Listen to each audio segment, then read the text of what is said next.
Hi guys! For today's video, gagawa tayo ng chicken tocino at ito ang ating mga ingredients. Chicken breast. Hiniwa ko na siya ng maninipis guys. At pineapple juice, soy sauce, brown sugar, salt, black pepper, and garlic powder, annatto powder or atsuete powder. So, ngayon guys, i-mix na natin yung ating mga ingredients.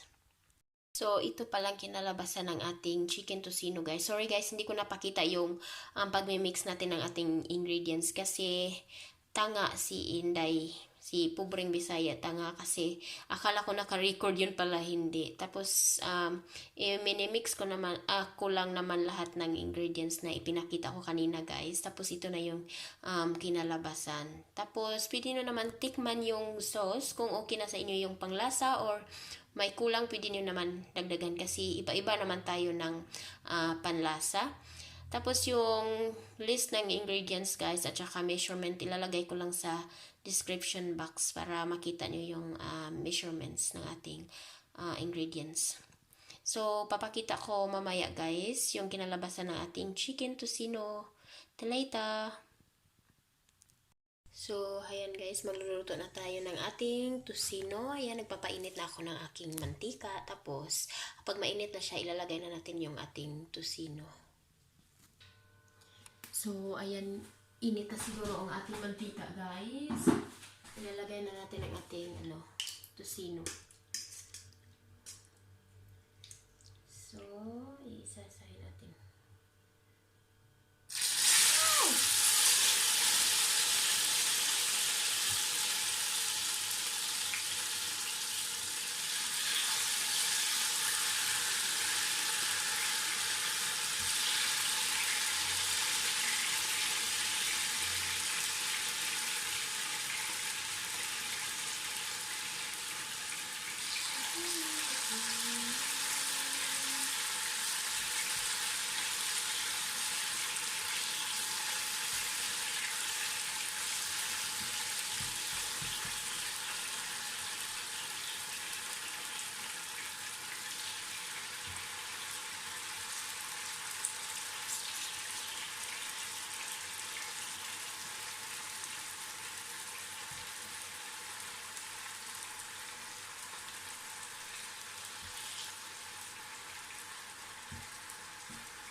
So, ayan, nalagay ko ng lahat guys. So, hintayin na lang natin siyang maluto.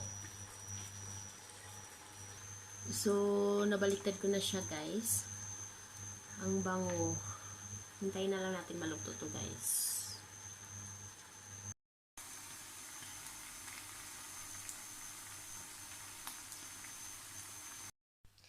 So, ayan, luto na ang ating chicken tocino guys. Ayan, masarap. Ating ulam. So, kainan na guys. Sana magustuhan nyo yung video ito. At sana isubscribe nyo yung channel ko. So, salamat guys sa panunood. Till next video. Bye!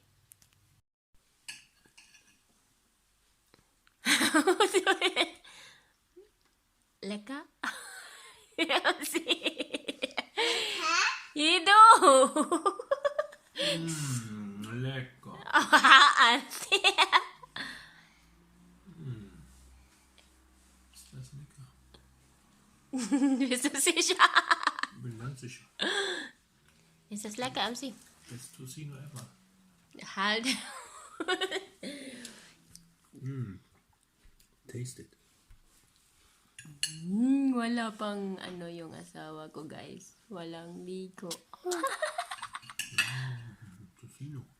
Yummers? Yummy. Super yummy. Bye! Sagbay. Bye!